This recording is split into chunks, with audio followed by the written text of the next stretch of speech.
நம்ம இன்ஸ்டாகிராம் பேஜை யார் யார் ஃபாலோ பண்ணுறாங்களோ எவ்ரி சண்டே வந்து 5 பேர்த்த செலக்ட் பண்ணி 5 பேர்த்துக்கும் எல்லாத்துக்கும் 5 பேர்த்துக்கு டிஷர்ட் வந்து ஃப்ரீயாகவே கொடுக்க போகிறோம். இது முற்றிலும் உண்மை. குழுக்கள் முறையில் போட்டுட்டு யார் யார் இதில் பார்ட்டிசிபேட் பண்ண ஆசைப்படுறீங்களோ எனக்கு எதுவும் அனுப்ப தேவையில்லை. உங்களுடைய பேர், உங்களுடைய ஃபோன் நம்பர், வேறு எதுவும் தேவையில்லை. உங்களோட பேர், உங்களோட ஃபோன் நம்பரு எல்லா சண்டே எவ்ரி சண்டே வந்து உங்களுக்கு 5 பேர்த்துக்கு செலக்ட் பண்ணி டிஷர்ட்ஸ் வந்து ஃப்ரீயாக கொடுக்க போகிறோம். நீங்கள் கேட்குற சைஸ்லேயே வாங்கிக்கலாம்.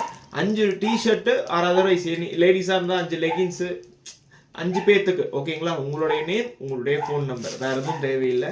மறக்காமல் இந்த வீடியோ வந்து லைக் பண்ணியிருக்கணும். மறக்காமல் வந்து நம்ம பேஜை ஃபாலோ பண்ணுறதுக்கு மட்டும்தான் இது அப்ளிகபிள். கண்டிப்பாக எவ்ரி சண்டே 5 பேர்த்துக்கு வந்து நான் கொடுக்குறேன். நம்ம பேஜ் வந்து டெவலப் ஆனால் என்னால் முடிஞ்சதை எவ்வளோ தூரம் பண்ண முடியுமோ, பெஸ்ட் ப்ரைஸில் பண்ண முடியுமோ அதை கண்டிப்பாக மக்களுக்கு கொடுப்பேன். பட் நீங்கள் அதுக்கு எனக்கு மறக்காமல் எனக்கு நீங்கள் சப்போர்ட் பண்ணால் தான் இதில் என்னால் பண்ண முடியும். தயவு செஞ்சு என்னோட வீடியோவை வந்து 4 பேர்த்துக்கு ஷேர் பண்ணுங்க. மறக்காம ஃபாலோ பண்ணிக்கோங்க. கண்டிப்பா வந்து அந்த டிஷர்ட் வந்து நீங்களா கூட இருக்கலாம், யாருக்கு வேணா இது அந்த இதுல வரப்போகுது. எவ்ரி சண்டே, ஒரு நாளைக்கு 2 நாளைக்கு கிடையாது, எவ்ரி சண்டேவுமே 5 பேர்த்துக்கு நான் 5 பேர்த்துக்கு டிஷர்ட்ஸ், மென்ஸா இருந்தா டிஷர்ட், லேடிஸா இருந்தா லெகின்ஸ் பட்டியலாம் 5 பேர்த்துக்கு கொடுக்க போறேன். சரிங்களா, தப்பா எடுத்துக்காதீங்க. 5 பேர்த்துக்கு மட்டும்தான் என்னால் கொடுக்க முடியும், நிறைய பேர்த்துக்கு கொடுக்க முடியாது. பிகாஸ் 5 பேர்த்துக்கு கொடுக்குற அளவுக்கு தான் என்னோட நிலைமை இருக்குது. ஸோ அந்த 5 பேர் யாராக வேணாலும் இருக்கலாம். மறக்காமல் உங்களோட பேர், உங்களோட ஃபோன் நம்பர், மறக்காமல் என்னோட இன்ஸ்டாகிராம் பேஜை ஃபாலோ பண்ணிக்கோங்க. அவ்வளோதான். Thank you friends.